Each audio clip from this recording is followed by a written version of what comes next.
नमस्कार, आप देख रहे हैं न्यूज इंडिया और मैं हूं आपके साथ अंजनी कुमार सिंह। उम्मीदों का बजट, आशाओं का बजट, इसको आज पेश कर दिया गया।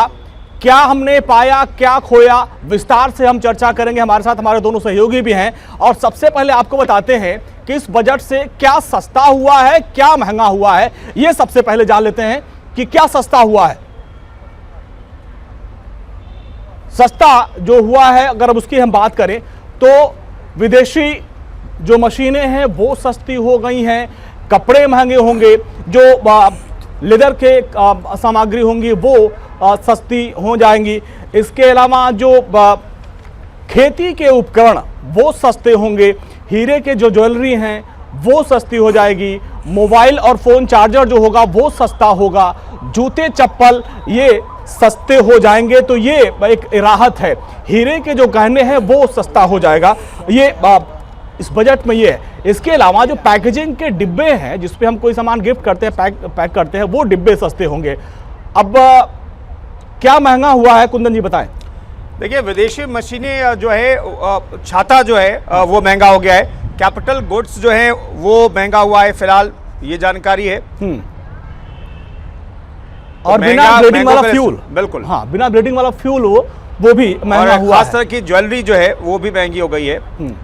और ये छाता जो हम लोग खुले आसमान में है, हाँ। और अगर हमने छाता खरीदा 31 मार्च के बाद तो वो महंगा हमें मिलेगा। तमाम मेहमान हमारे साथ मौजूद हैं। डॉक्टर संजीव भाटिया हमारे साथ मौजूद हैं। डॉक्टर भाटिया, हमें सबसे पहले तो ये बता दीजिए, हेल्थ सेक्टर को इस बजट में क्या मिला? हाँ, देखिए, मैंने अभी जिस तरह से डिस्कस किया था कि अभी हमारे पास पूरी तरह से विस्तृत जानकारी पूरी नहीं मिली है, बट एक चीज़ इसमें सबसे ज़्यादा जो पहले कभी नहीं था, एक कॉल जो आपका हेड ऐड हुआ है वो है मेंटल हेल्थ का, जिसकी सबसे ज़्यादा ज़रूरत थी। और मेंटल हेल्थ के ऊपर जिस तरह से बताया गया है कि हमारी टेली कंसल्टेशन वाली, टेली मेंटल हेल्थ कंसल्टेशन वाले सेंटर स्थापित किए जाएंगे, जिसमें 24/7 इस तरह की कंसल्टेंसी सर्विसेज प्रोवाइड की जाएगी। जैसा हम देख भी रहे थे कि प्री पैंडेमिक के दौरान भी हम लोगों की जो ये मेंटल हेल्थ संबंधी समस्याएं थी, बड़ी थी, बट अब काफ़ी ज़्यादा बढ़ गई है और इसका इफेक्ट सब पे हुआ, बच्चों से लेके हमारी यूथ तक। तो एक ये नया एडिशन निश्चित तौर के इसके अंदर रहेगा।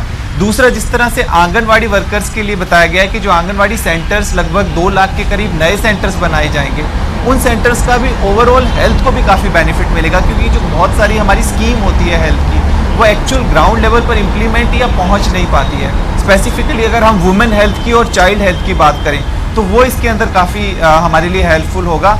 बाकी और जिस तरह से हेल्थ बजट के ऊपर और हम लोगों को जानकारी आएगी, ऑलरेडी वैक्सीनेशन के लिए बजट अप्रूव पहले से ही हुआ था, जिसमें हम लोगों को प्रिकॉशन डोज और जिसको हम बूस्टर डोज कह रहे हैं वो ऑलरेडी हमारा प्लान चल ही रहा, और बच्चों का किड्स वैक्सीनेशन के लिए भी ऑलरेडी जिस तरह से बजट अप्रूव हुआ है। डॉक्टर भाटी, एक सवाल मैं आपसे लेना चाहूँगा। दरअसल मैं उत्तराखंड से आता हूँ, पहाड़ी इलाका है, और मेरे यहाँ से इस तरह की तस्वीरें बहुत सारी सामने आती हैं, और एकदम लेमैन की तरह मैं ये जानना चाहूँगा इस बारे में कि जो प्रसूता है उसे चारपाई में लेके अस्पताल तक पहुंचाया जा रहा है। और सिर्फ ये उत्तराखंड की बात नहीं है, जो अपने नॉर्थ ईस्ट के राज्य हैं वहाँ भी इस तरह की तस्वीरें सामने आती हैं।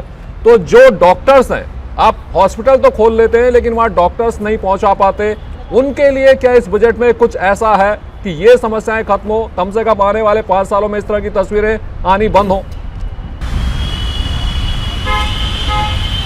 बिल्कुल। अभी देखिए, जिस तरह से हम डिजिटल यूनिवर्सिटी की जो बात कही गई है और रीस्किलिंग अपस्किलिंग की बात कही गई है, निश्चित तौर पे हमें जो मैन पावर फोर्स है उसको तो बढ़ाने की ज़रूरत होगी, क्योंकि इंफ्रास्ट्रक्चर में बढ़ोतरी हुई है। आपने जिस तरह से बताया कि हमारे जो कम्युनिटी हेल्थ सेंटर है, प्राइमरी हेल्थ सेंटर है, या हमारे जो डिस्ट्रिक्ट हॉस्पिटल्स है वो है हमारे पास अवेलेबल, पर उनके अंदर मैन पावर की निश्चित तौर पे आवश्यकता है। मैं समझता हूँ इसके ऊपर अभी आगे आने वाले समय में हमें टाइम पता लगेगा कि जो हमारा मेडिकल एजुकेशन है, पैरामेडिक्स की और जो हमारी नर्सिंग की संख्या है उसके ऊपर किस तरह से आगे काम चलेगा। हालांकि मेडिकल कॉलेज के लिए पहले से अनाउंसमेंट हो गया है कि नए मेडिकल कॉलेज और खुल रहे हैं, तो डॉक्टर्स की संख्या तो निश्चित तौर पे बढ़ेगी, पर इसके अलावा हमें सपोर्ट स्टाफ की भी आवश्यकता पड़ेगी। उसके लिए भी मैं समझता हूँ निश्चित तौर पे बजट के अंदर एलोकेशन ज़रूर रहा होगा। और एक और बात बिल्कुल आपसे समझना चाहूँगा कि जैसे कई इलाके ऐसे हैं जहाँ एयर एम्बुलेंस की ज़रूरत पड़ती है, या फिर आपको ऐसे इलाके जो पानी में घिरे रहते हैं वो आपको बोट चाहिए एम्बुलेंस के लिए, क्या उन इलाकों की भी सुध ली गई है इस बजट में? हाँ, देखिए इसके अंदर दो चीज़ें हैं। एक तो सबसे ज़्यादा जिस तरह से डिजिटल हेल्थ की बात कही जा रही है और टेलीमेडिसिन की बात कही जा रही है, तो निश्चित तौर पे ऐसे इलाकों को भी हमें डिजिटल हेल्थ के थ्रू पहुंचना पड़ेगा, क्योंकि हर जगह उस तरह की फैसिलिटी शायद संभव ना हो, बट कंसल्टेशन निश्चित तौर पर हो सकती है। पर ज़्यादा इस बार ध्यान हमारे जो सेमी अर्बन एरिया है और हमारे रूरल एरिया है उनके ऊपर ज़्यादा ध्यान रहेगा। ठीक है, बहुत बहुत शुक्रिया आप doctor Sanjeev Bhati news India से बातचीत करने के लिए। आपको लखनऊ से हमारे सहयोगी नीरज में जुड़ गए, तमाम मेहमान हमारे साथ जुड़े हैं, उनका तारुफ मैं आपसे करवाऊंगा, लेकिन नीरज का रुख कर देते हैं, लखनऊ से हमारे साथ मौजूद हैं। नीरज, कहा यह जा रहा था कि 5 राज्यों में चुनाव है, इसलिए लोगों को राहत देने वाला बजट आएगा। चूंकि सरकार का खजाना भी भरा हुआ है, तो बहुत सारी लोक लुभावन योजनाओं का जिक्र वित्त मंत्री करती हुई दिखाई देंगी। लेकिन ऐसा हुआ क्या? लोगों को क्या मिला है? लोगों को अभी तक क्या समझ में आ पाया है? जी देखिए, अगर आज के बजट की बात की जाए तो वित्त मंत्री ने आज सबसे छोटा अभिभाषण अपने बजट का दिया है, जो अब तक ये चौथा उनका बजट था और वो सबसे छोटा अभिभाषण आज के डेट का था। और किसानों को बड़ी उम्मीद थी, हमारे साथ ये तमाम किसान जो राजधानी लखनऊ के हैं वो बैठे हुए हैं, इन सभी को बड़ी उम्मीद थी कि इनके लिए बजट में आय दुगनी करने के लिए तमाम चीज़ें होंगी और काफ़ी चीज़ें इनको उम्मीद थी कि 2022 को लेकर काफ़ी उत्साहित थे, चूँकि उत्तर प्रदेश में चुनाव भी होना है और राजधानी लखनऊ के सभी किसान हैं, तो इसको भी लेकर उम्मीदें थी। क्या क्या उम्मीदें थी आप लोगों की और क्या उम्मीदें पूरी होती दिख रही इस बजट में? हम लोग बहुत आशान्वित थे कि 2022 में जो कि वादा किया गया था किसानों की आय दुगनी की जाएगी, उसके अलावा हम लोग बहुत आशाएं, बहुत उम्मीद लगा के बैठे थे कि हम किसानों के लिए फौरी तौर पे राहत दी जाएगी और बहुत सारी घोषणाएं हमारे लिए होंगी। लेकिन आज जो बजट दिया गया है उससे हम किसान बहुत ज़्यादा निराश हैं, क्योंकि आज हम फौरी तौर पे जो राहत चाह रहे थे वो हमें नहीं दी गई है। और सरकार को चाहिए था कि किसान आज परेशान है, तो आज को लेकर जो योजनाएं उसको बनानी थी, जो घोषणाएं करनी थी वो करनी चाहिए थी। कुल मिला के सरकार के द्वारा ऐसी कोई घोषणा नहीं हुई जिससे आम किसान प्रभावित हो, लाभान्वित हो। इस तरह से हम लोग बहुत निराश है बजट से। अच्छा, आप क्या चाहते थे बजट में, क्या चीज़ आपके लिए हो किसानों को लेकर, और क्या सोच रहे थे आपकी बजट में क्या होना चाहिए था और क्या नहीं मिला? आम किसान के लिए कुछ है ही नहीं बजट में, जो है सब पूंजीपति उद्योगपति उन्हीं के लिए किया जा रहा है। नहीं, क्या चाहते थे आप इसमें, क्या हो, आय दुगनी या इस तरह की तमाम चीज़ें थी? किसानों की आय दुगनी तो होनी चाहिए थी, ये तो चाहिए थी। तो देखिए, जो किसान वर्ग है वो काफ़ी निराश आज के बजट से, अभी हालांकि पूरी तरह से उसको समझा नहीं जा सका, जैसे केन बेतवा परियोजना जो कि 40,000 करोड़ से ज़्यादा। रंजनी, जिस तरह से हम डॉक्टर भाटी से भी सवाल पूछ रहे थे, और मेरा जो कंसर्न था वो पर्वतीय जो राज्य हैं, चाहे हिमाचल हो, उत्तराखंड हो या नॉर्थ ईस्ट के राज्य हैं, और उनके लिए भी उन्होंने कहा कि जो पर्वतमाला योजना बनाई गई है उसकी बहुत जरूरत है, क्योंकि अगर हम देखें तो जो पर्वतीय राज्य हैं वो सीमाओं से सटे हुए हैं, चीन से सटे हुए हैं, तो ऐसे में वहां से पलायन एक बड़ी समस्या है। और ये बहुत अच्छी बात है कि बजट में इस बात का ध्यान रखा गया। ठीक है, और जो हमारे साथ मेहमान जुड़ रहे हैं उनका परिचय आपसे करवा दें। हमारे साथ केपी सिंह है, प्रवक्ता भारतीय किसान यूनियन भानु की, आपका बहुत बहुत स्वागत है। हमारे साथ डॉक्टर एस.के. गिरी जी हैं, किसान नेता हैं, सर आपका बहुत बहुत स्वागत है। हमारे साथ गजेंद्र चौधरी जी हैं, प्रवक्ता हैं भारतीय किसान यूनियन के, आपका भी बहुत बहुत स्वागत है। सबसे पहले गजेंद्र चौधरी जी आपके पास आएंगे। एमएसपी को लेकर बड़ी लड़ाई लड़ी थी और 1 साल तक आप लोगों ने प्रदर्शन भी किया, आंदोलन भी किया। एमएसपी को लेकर ये कहा जा रहा है कि भाई अभी जैसा कि आपने पीएम को भी सुना कि 2,37,000 करोड़ रुपए का जो एमएसपी है सीधे किसानों के खातों में भेजी जाएगी। इसके अलावा करीब 1208 मैट्रिक टन धान और गेहूं को एमएसपी के रेट पे सरकार खरीदेगी। तो इस पूरे बजट को आप किस तरीके से देख रहे हैं? किसानों के लिए क्या, आपके लिए क्या इसमें? मैं सबसे पहले तो माननीय हमारे प्रधानमंत्री नरेंद्र मोदी का धन्यवाद करना चाहूँगा कि उन्होंने जो वादा किया था कि 2022 तक, 2022 में नहीं 2022 तक किसानों की आय दुगनी हो जाएगी। बड़ी हास्यास्पद बात है, वादे कर लेते हैं, कहते हैं, निभाता कोई नहीं है। आज इन्होंने भी, वित्त मंत्री जी ने भी किसानों के साथ बहुत बड़ा छलावा किया है। कोई एमएसपी की कोई गारंटी नहीं है, एमएसपी के लिए उन्होंने कोई कानून नहीं बनाया है। उन्होंने सिर्फ और सिर्फ किसान को ठगा है। जो अभी गजेंद्र जी वो तो कह रहे हैं कि भाई हम एमएसपी पर ज्यादा कर रहे हैं। मुझे बड़ा दुख हुआ जब सरकार ने पिछले साल एमएसपी के लिए 2,42 लाख करोड़ का बजट रखा था। इस बार घटा के वो 2.37 लाख करोड़ कर दिया है। मतलब पिछली बार से कम प्रावधान रखा बजट में एमएसपी पे खरीद करने के लिए। दूसरी तरफ चीन लगातार आक्रमण करते हुए हमारी सीमाओं के अंदर घुसता चला जा रहा है और जो डिफेंस का बजट था जीडीपी का 2.6% पिछले साल था, इस साल 2.2 रख दिया गया है और 1,22,000 पद आज फौज में पद खाली पड़े हैं। 10,000 पद अफसरों के हैं जो भरे नहीं गए। तो लगातार हमारी सुरक्षा ढांचा को बजाय मजबूत करने के उसको कमज़ोर होने दिया जा रहा है। 2 करोड़ रोजगार देने का वादा इसी बीजेपी सरकार ने किया था, वो दूर दूर तक कहीं पूरा होता दिख नहीं रहा है। वित्तीय घाटा 6.8% हो गया और जो रेवेन्यू बढ़ा है ये खपत से नहीं बढ़ा है, ये दाम और जीएसटी बढ़े हैं इसलिए रेवेन्यू बढ़ा है। लोगों की जेब से पैसा गायब हो रहा है और नोटबंदी से पहले 17 लाख करोड़ रुपए की नकद करेंसी सर्कुलेशन में थी जो आज बढ़ के 29 लाख हो गई। तो काला धन कहाँ समाप्त हो रहा है ये आंकड़े सरकार को बताने चाहिए। और प्रधानमंत्री जी ने राजस्थान में जो ईस्टर्न कैनाल प्रोजेक्ट है उसके बारे में घोषणा की थी। आज इस बजट में एक बार फिर राजस्थान को जो ईस्टर्न कैनाल के लिए एक नेशनल प्रोजेक्ट डिक्लेयर करने की हम उम्मीद लगाए बैठे थे, राजस्थान के 25 सांसद भाजपा के हैं और प्रधानमंत्री जी ने वादा खुद राजस्थान की ज़मीन पर किया था।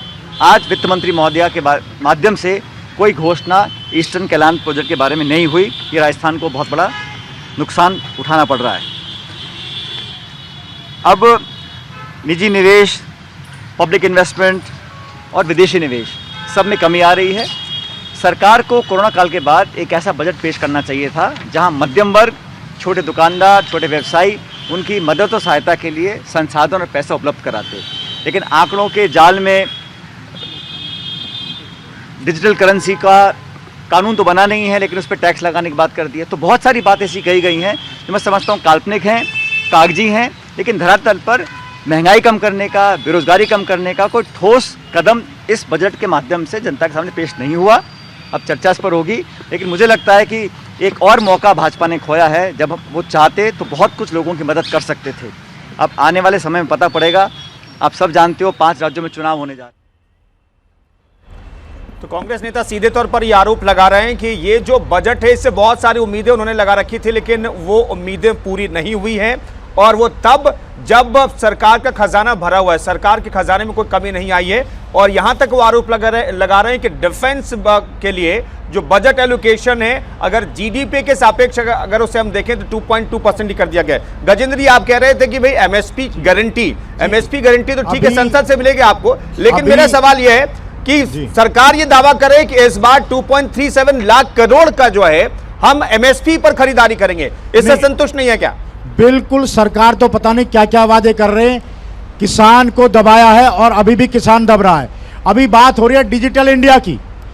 मैं पूछना चाहता हूं सरकार से, आपके चैनल के माध्यम से पूछना चाहता हूं, किसानों के बच्चों के लिए क्या किया है, उनकी पढ़ाई के लिए क्या किया है?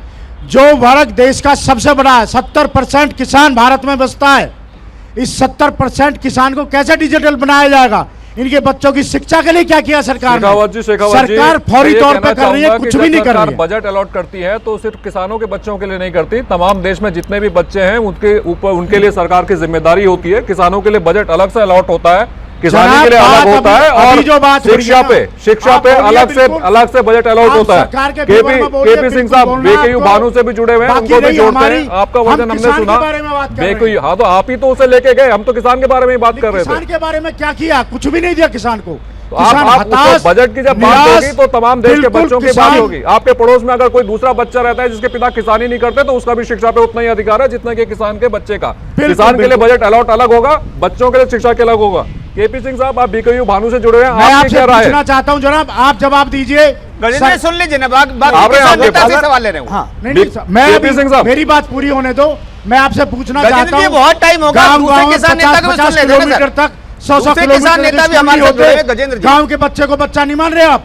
सारे बच्चों को बच्चा मान रहे हैं। क्या किया है? किसान के बच्चों को डिजिटल मेरा जिस कहना है कि भारत किसान के बच्चों में नहीं है। रमन, चूंकि हम लोग बीजेपी के प्रवक्ता नहीं है, लेकिन फिर भी पीएम ई विद्या के लिए 200 चैनल खोले जा रहे हैं, उनको डिजिटल तरीके से जोड़ने की पूरी कवायद की जा रही है। इसके अलावा जो कृषि विश्वविद्यालय हैं उनमें भी तमाम सहूलियत दी गई, ठीक है। लेकिन रमन, आप जो है केपी से सवाल कर रहे थे। केपी सिंह जी से उनसे भी राय ले लेते हैं, वो भी किसान नेता है। केपी सिंह साहब, आपको क्या लगता है किसानों के लिए बजट कैसा रहा इस बार? बजट वैसा ही रहा जैसे सरकारें पिछले 2 दशक से डिक्लेयर करते आ रही हैं। पिछली सरकार से कुछ योजनाएं अच्छी दे दी हैं, लेकिन ऑर्गेनिक फार्मिंग का जो फैसला है उससे मैं काफ़ी, उस फैसले को मैं बार बार आपकी स्क्रीन पर देख रहा था, बहुत ही ऐतिहासिक फैसला है। गंगा के किनारे जो वो गलियारा बनाने की बात की गई है वो बहुत अच्छा है, लेकिन एक बात बताइए, जिस देश के किसान पर 17 लाख करोड़ का कर्जा है और उसके किसान परिवार की औसत आय है 6,424 रुपये, आप एमएसपी की बात करते हो। एमएसपी आपने 2.37 लाख करोड़ देने की बात कर दी। किसान को आप सुविधाएं दीजिए और C2+50% का जो सूत्र है उसके लिए खुला बाजार दीजिए, उसी पर खरीदारी कीजिए। न्यूनतम समर्थन मूल्य तो एक मरहम है, और ये बाकी सुविधाओं को मैं मरहम ही मानता हूँ।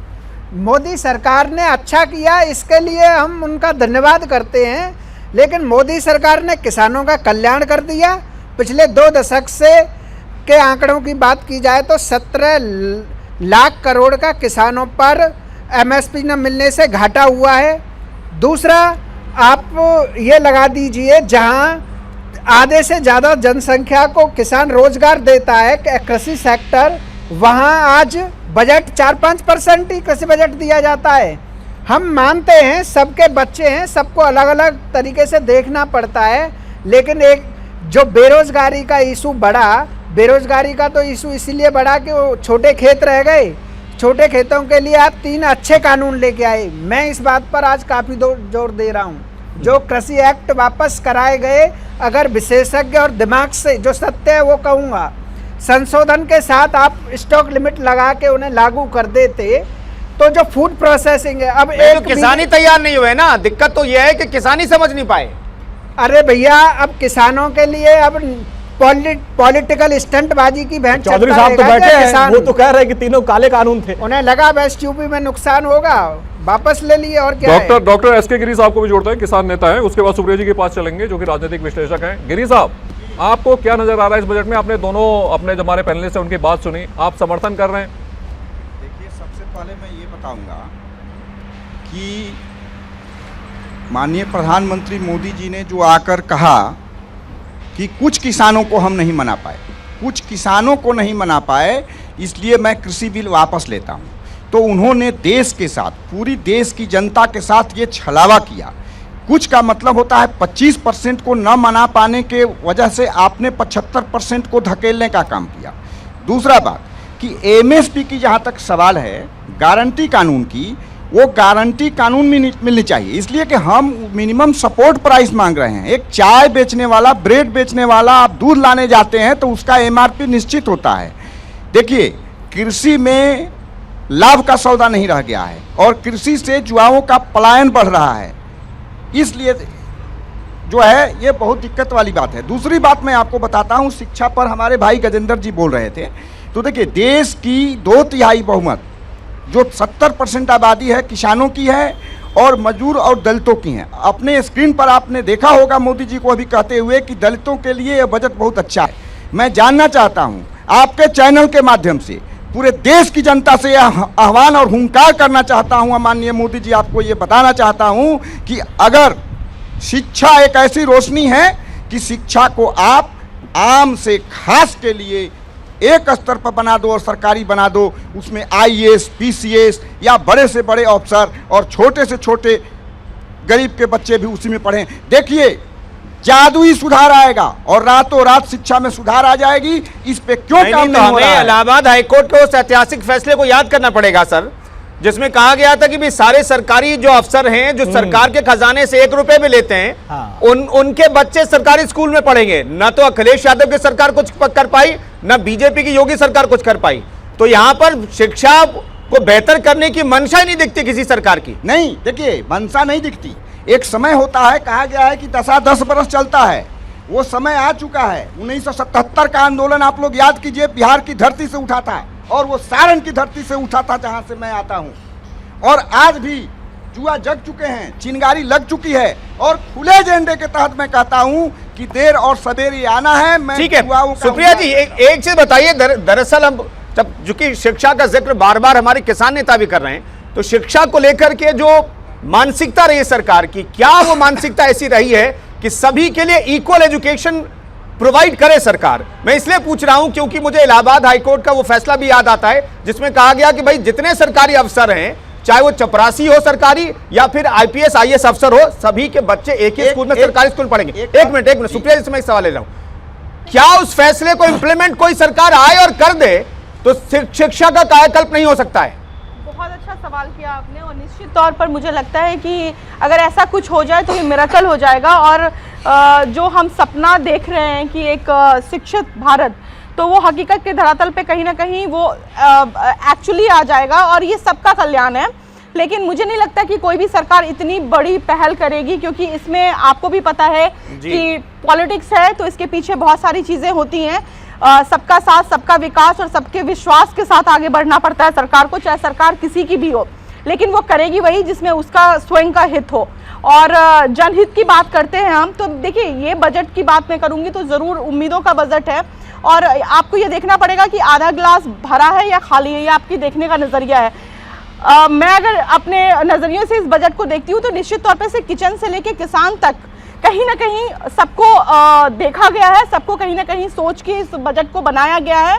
और सबको खुश रखना तो भगवान के लिए भी बहुत मुश्किल है, तो ये तो सरकार ही है। जी बिल्कुल। और SK गिरी साहब, आपने सारण का नाम लिया और आपने कहा कि सारण की धरती से आए हैं, तो अगर आप उस धरती से आए हैं तो बहुत अच्छी बात है, बहुत ही महान धरती है।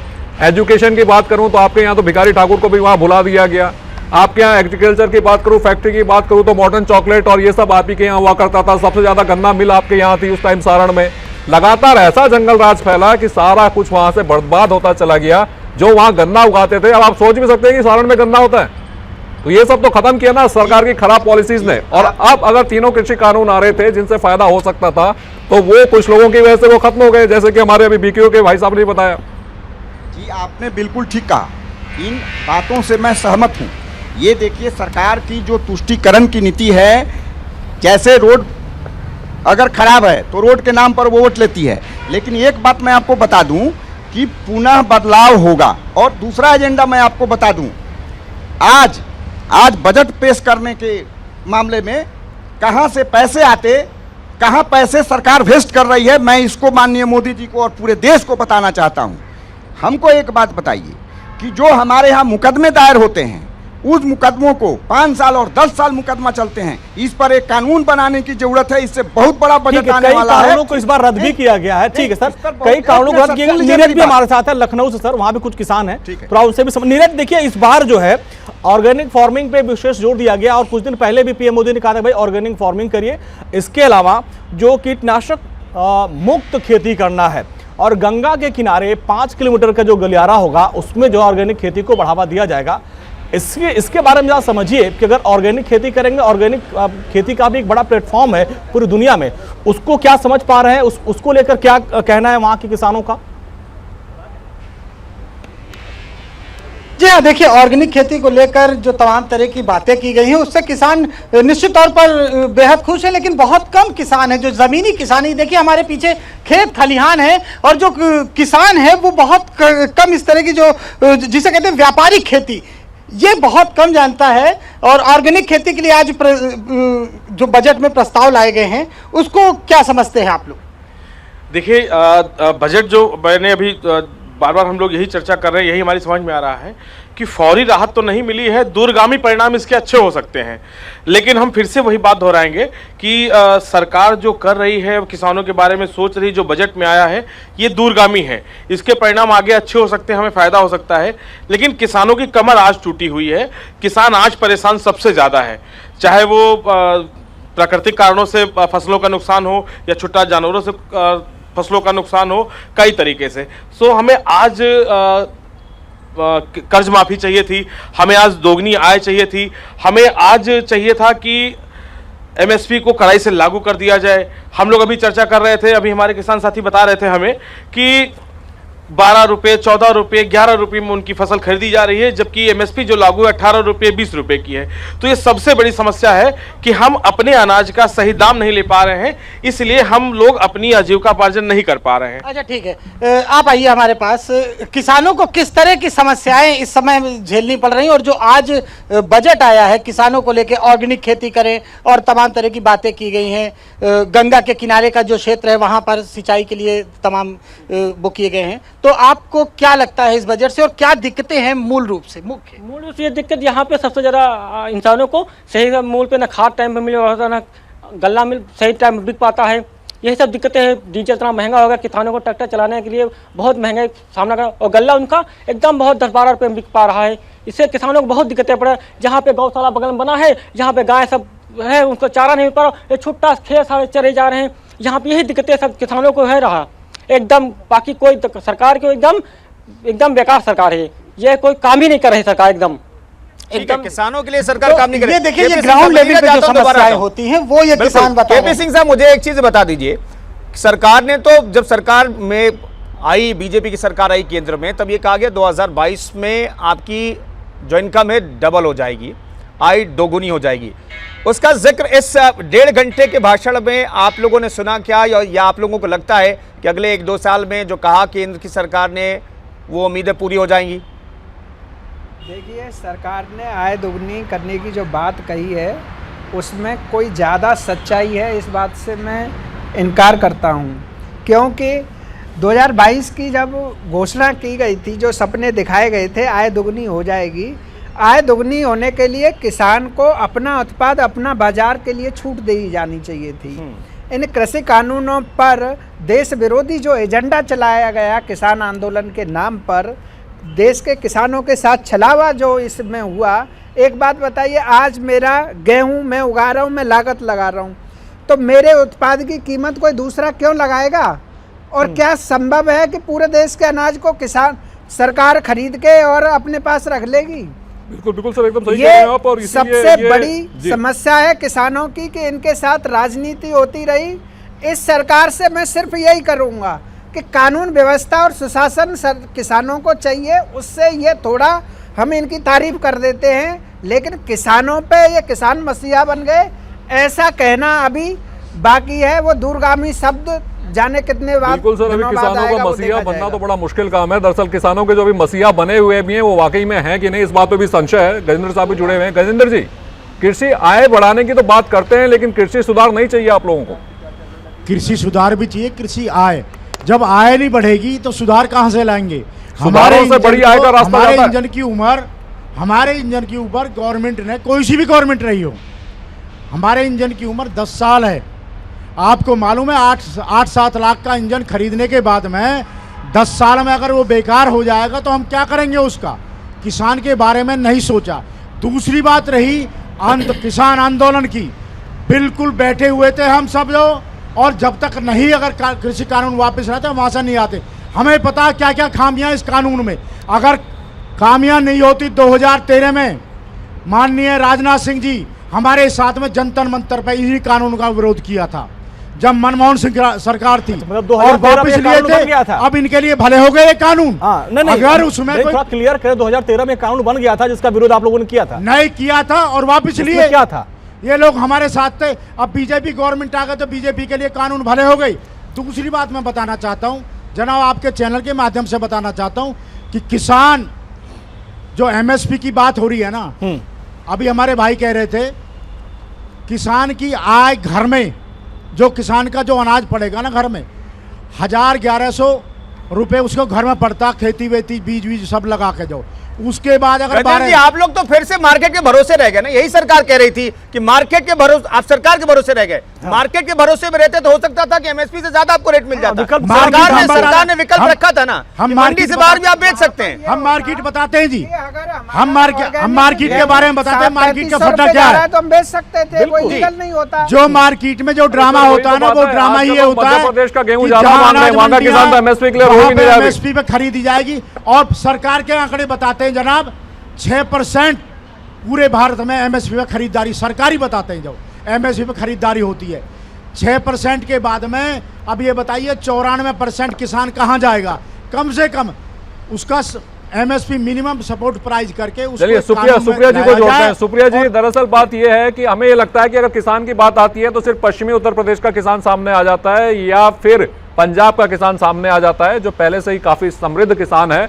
लेकिन पश्चिम बंगाल का किसान छूट जाता है, ऊपर पर्वतीय राज्यों का किसान छूट जाता है, गुजरात का किसान, महाराष्ट्र का किसान, पूर्वांचल का किसान, इनके बारे में बात शायद होती ही नहीं है, क्योंकि वो 1 साल तक गाजीपुर बॉर्डर पर या सिंघू बॉर्डर पर आकर धरना नहीं दे सकते, उनके पास इतना फंड नहीं है। ये आप बता सकते हैं सुप्रिया जी, ये आप बता सकते हैं। आप मुझे भी लगता है कि उनके पास इतना फंड नहीं होता है कि वो यहाँ पे आके, और कोई भी समस्या जो है वो सड़क पे समाधान नहीं होती है, ये सबको पता था। लेकिन चलिए वो दूसरी बात थी। निश्चित तौर पर देखिए, बुंदेलखंड की अगर हम बात करें तो जितना सूखा है वहाँ पे और जिस तरह से किसान की हालत है, और सबसे ज़्यादा ऑर्गेनिक की खेती, क्योंकि वहाँ की ज़मीन में वहाँ की जो अभी भी जो ज़मीन है वो रॉ है, और जिस तरह से और जगहों की हम बात करें तो जिस तरह से खाद का उपयोग किया जाता है, जो भी अभी ऑर्गेनिक खेती का सबसे बड़ा बाजार और सबसे बड़ी जो ज़मीन आप कह सकते हैं वो बुंदेलखंड है। और बुंदेलखंड पे भी इस बार फोकस किया गया है। बेतवा नदी केन बेतवा नदी परियोजना के तहत 44,000 करोड़ की योजना सरकार ने दी है, जो निश्चित तौर पर एक रामबाण की तरह काम करेगा, खास करके बुंदेलखंड जैसे सूखे। बिल्कुल सुप्रिया सही कह रहे हैं। बुंदेलखंड में तो कहा रहे कि भौरा तेरा पानी गजब किए जाए, गगरी न टूटे खसम मर जाए। तो इसमें केन और बेतवा को जोड़ने की बातें की गई, नदियों को जोड़ने की बात की गई। 9 लाख हेक्टेयर सिंचाई की जो भूमि है उनको लाभ मिलेगा इस योजना से। जी, मैं एक सबसे बड़ा सवाल ये उठाना चाहता हूँ कि एमएसपी की जो बात हो रही है, मैं माननीय प्रधानमंत्री जी से पूछना चाहता हूं कि 2014 के पहले 2011 में जो एमएसपी के लिए कमेटी बनी थी और उस कमेटी के चेयरमैन माननीय नरेंद्र दामोदर दास मोदी जी थे, और उन्होंने मनमोहन सिंह को ये चिट्ठी दिया था कि एमएसपी को गारंटी कानून बनाया जाए। तो फिर आप अपने वादा से वादा खिलाफी क्यों कर रहे हैं? इसकी जवाब मैं दे दिया एक लाइन। अब मैं आपको कह रहा था कि युवाओं के लिए और बजट इकट्ठा करने के लिए मुकदमे की बात कर रहा था। मुकदमे में जो 5 साल और 10 साल चलते हैं, जो मुकदमे लड़ते हैं उनके करोड़ों रुपए खर्च होते हैं, और सरकार जो उनको व्यवस्था देती है कारावास में रख करके, उसमें करोड़ों रुपए खर्च होते हैं। इस पर एक कानून बनाया जाए। सर बहुत बड़ी समस्या, आपने बहुत बड़ी समस्या को ध्यान आकर्षित किया है। अच्छा, आज की बजट में सर एक जानकारी दे दूं, फिर आप बात रखिएगा। करीब 4086 संघीय कानूनों को खत्म करने का प्रावधान किया गया है, और व्यापार को सुगमता लाने के लिए करीब 1486 बेकार कानूनों को रद्द किया गया है। आज के इस बजट में इस बात की घोषणा की गई है। अब आप अपनी बात रखिए। जी, इससे लाभ ये होगा कि उस पर एक सख्त कानून बनाया जाए कि 1 साल के अंदर किसी भी तरह के मुकदमे का निपटारा किया जाए। इसमें एक प्रश्न उठता है, प्रश्न ये उठता है कि गवाह हाजिर नहीं होते। बीजेपी अध्यक्ष क्या कह रहे हैं, जेपी नड्डा साहब, ये सुन लेते हैं। श्रमिक कल्याण, इंफ्रास्ट्रक्चर डेवलपमेंट, पूर्वोत्तर एवं पहाड़ी क्षेत्रों के विकास को समर्पित बजट है। यह माननीय प्रधानमंत्री श्री नरेंद्र मोदी जी के नेतृत्व में केंद्र की भारतीय जनता पार्टी की सरकार द्वारा सामाजिक न्याय, समानता, सम्मान और समान अवसर की अवधारणा को चरितार्थ करने वाला बजट है। यह ईज ऑफ लिविंग को बढ़ाने पर जोर देने वाला बजट है। बजट का आकार बढ़ाकर 39.45 लाख करोड़ करना कोरोना काल में भी भारत की बढ़ती अर्थव्यवस्था को बहुत अच्छे तरीके से दर्शाता है।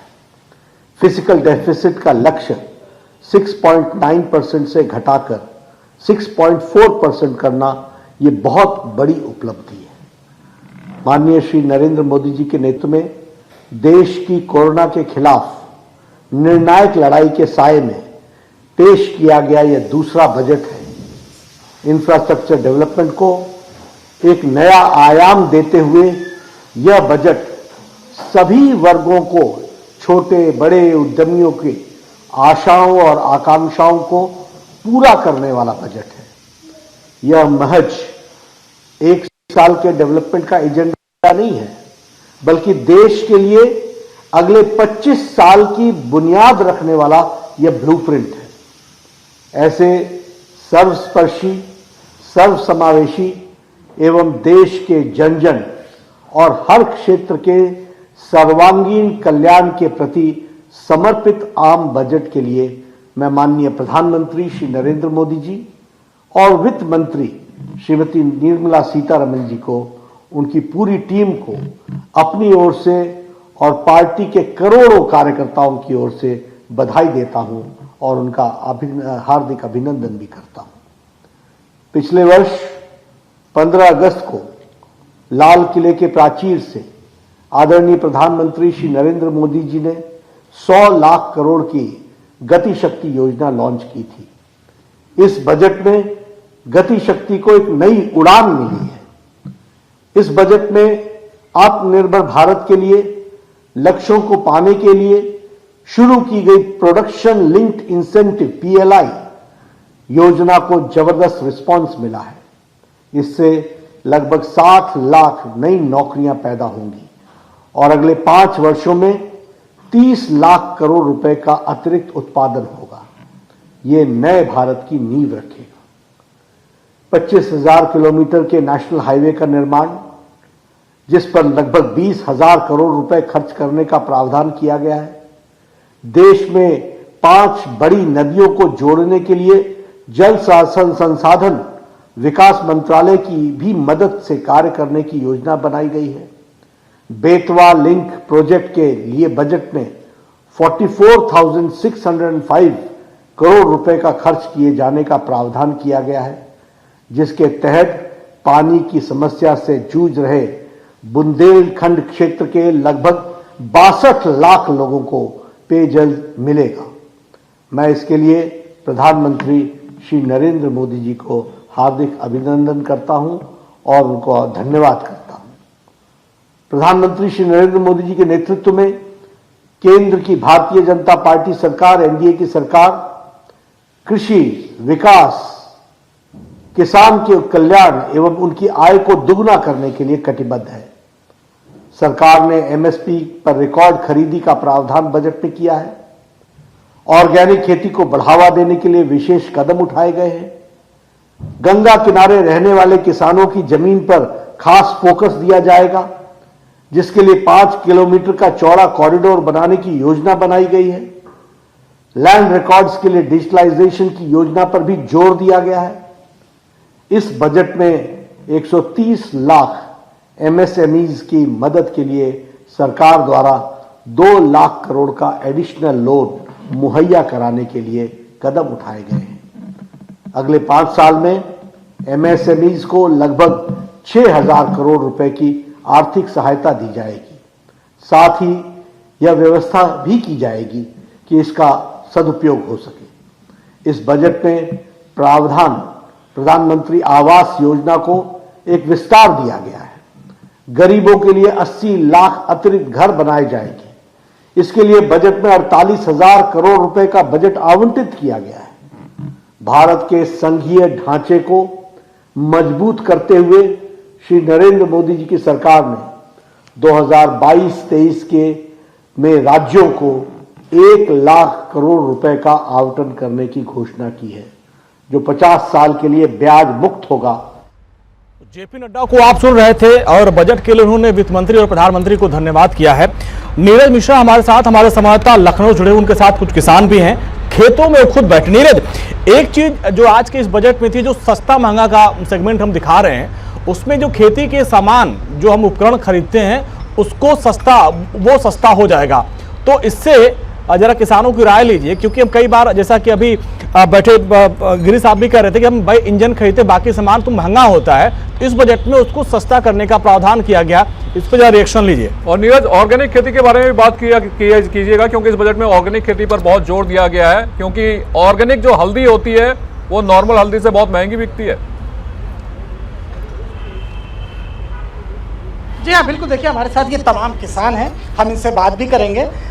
आज जो बजट है उसमें ये कहा गया है कि ऑर्गेनिक खेती को बढ़ावा दिया जाएगा और जो कृषि के आपके सामान हैं वो भी सस्ता किया जाएगा, तो किस तरह से देखते हैं इसको? ऑर्गेनिक खेती ठीक है, लेकिन अभी जो परिणाम समय से अगर किसान को जो मिल रहे हैं जो परिणाम वो ठीक नहीं है। सब चीज़ महंगी है। आने वाले समय में ऑर्गेनिक खेती का स्कोप होगा और अच्छी होगी, उसके परिणाम जो है आने वाले समय में अच्छे हो सकते हैं। अच्छा, ठीक है। और भी हमारे साथ है, ऑर्गेनिक खेती को लिए जो कहा गया, जैसे हल्दी होती है, वो ऑर्गेनिक हल्दी काफ़ी महंगी होती है, तो ऑर्गेनिक खेती को जो बढ़ावा देने की बात की गई, उससे कहाँ तक आप लग रहा है कि इससे किसानों की उन्नति होगी? दूर से पता चलेगा, अभी तो यहाँ के किसान करें तब पता चले। अच्छा, अभी ऑर्गेनिक खेती के बारे में बहुत ज़्यादा आपको जानकारी नहीं है। अच्छा, इसके साथ ही ये कहा गया है कि जो कृषि के सामान हैं, जो जिससे आप लोग खेती करते हैं, जो मशीनें हैं, वो भी सस्ती की जाएंगी, क्या कहना है इस पर? भैया पूछो, हमें करना।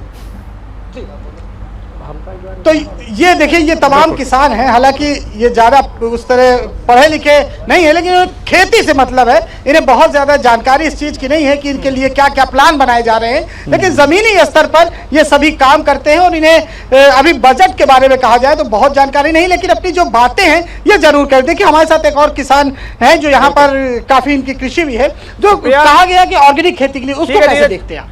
देखिए, ऑर्गेनिक खेती वाकई में हमारे समाज के लिए बहुत आवश्यक हो गई है, क्योंकि जिस तरह से केमिकल का प्रभाव बढ़ता जा रहा है, नई नई बीमारियां उत्पन्न होते चली जा रही हैं, उसके बहुत से नुकसान हैं।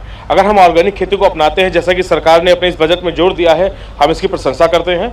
अगर हम उसको अपनाते हैं तो कई तरह की बीमारियों से बच सकते हैं, तथा एक हमारे राजनेताओं का, हमारी सरकार का, हमारे माननीय प्रधानमंत्री जी का विजन है स्वस्थ भारत का, वो भी उससे ठीक हो पाएगा। उसके अलावा ऑर्गेनिक खेती से किसान अपनी आय को भी बढ़ा पाएंगे। ठीक है, तो ये देखिए, ऑर्गेनिक खेती से किसान अपनी आय को बढ़ा सकते हैं। जल्दी से बता दीजिए सुप्रिया, जल्दी से एक चीज बता दीजिए, चूंकि 5 राज्यों में विधानसभा चुनाव है, तो एक्सपर्ट ये कह रहे थे कि इस बार का जो बजट होगा सीधे लोगों को फायदा पहुंचाने वाला होगा, जिसका सीधे वोट पर भी असर होगा। लेकिन वैसा बजट दिखाई दिया क्या परंपरागत तौर पर हम पॉलिटिकल फायदा लेने के लिए जिस तरह का बजट तैयार किया जाता रहा है चुनाव से ठीक पहले, वैसे बजट की उम्मीद थी? क्या ये वैसा बजट है या फिर एक विजनरी बजट है कि 25 साल आगे की सोच का हमने रखी और उसके हिसाब से हमने बजट तैयार किया? सुप्रिया जी। देखिए, मुझे ये लग रहा है कि बिल्कुल आपने बहुत अच्छा सवाल किया। ये जो 25 ये फास्ट फूड नहीं है, ये जो बजट है ये फास्ट फूड नहीं है, ये वो ऑर्गेनिक फूड है जो भले अभी लोगों को लगता है थोड़ा लेट से उगेगा, लेकिन लोगों को फ़ायदा बहुत ज़्यादा होने वाला है इस वाले बजट से। और जो ये ब्लूप्रिंट है, ये 25 इयर्स का ब्लूप्रिंट है, और मैं मोदी जी को जहाँ तक मैं अभी तक समझ पाई हूँ, वो इतनी छोटी सी, ये सिर्फ 5, ये देखिए, ये चुनाव है, ये सिलसिला भारत हिंदुस्तान में चलता रहता है, कभी इस राज्य में चुनाव है, कभी उस राज्य में चुनाव है। उस चुनाव को लेकर मुझे नहीं लगता है कि कहीं इसको इन्फ्लुएंस करने की कोशिश की गई है। ये आम लोगों को फ़ायदा पहुंचाने वाला बजट है, और कहीं ना कहीं जो ये बजट है वो मुझे लगता है कि अभी लोगों को ऐसा लगता है कि अभी लोगों को भले ही ये फ़ायदा ना हो, लेकिन आने वाले कल में ये बहुत ज़्यादा फ़ायदा होगा इस बजट से। गजेंद्र जी, ऑर्गेनिक खेती करने के लिए सरकार कह रही है कि आप ऑर्गेनिक खेती कीजिए, हम आगे आएंगे, आपकी मदद करेंगे। तो ऑर्गेनिक खेती कीजिए, अपनी भी सेहत सुधारिए, यानी कि जेब की सेहत सुधारिए और लोगों के सेहत का भी ख्याल रखिए। मैं माननीय प्रधानमंत्री जी का इसमें स्वागत करता हूं, उनको धन्यवाद करता हूं। उन्होंने ये बहुत ही बढ़िया कदम उठाया है। ऑर्गेनिक होना चाहिए, क्योंकि भारत स्वस्थ हो जाएगा अगर पूरी तरह से। लेकिन अभी जो बार बार बात हो रही थी कि MSP पे जो खरीदारी करेंगे ये उसको बढ़ाया जाएगा, उसको कितना बढ़ाया जाएगा ये क्लियर नहीं किया। बाकी रही किसानों की बात, नहीं, 2,07,000 करोड़ इस बार खरीदारी करी है जो लक्ष्य है, और इसे 2.37 लाख करोड़ यानी 30,000 करोड़ एक्स्ट्रा पैसे सीधे तौर पर किसानों के खाते में सरकार पहुंचाएगी। अरे किसानों के खाते में बार बार बोल रहे हैं, किसानों के खाते में फ्री में जाएगा, किसानों के खाते में। किसान मेहनत करता है, ठंड में भी गर्मी में भी पड़ा रहता है खेत में, जब उगा के देता है।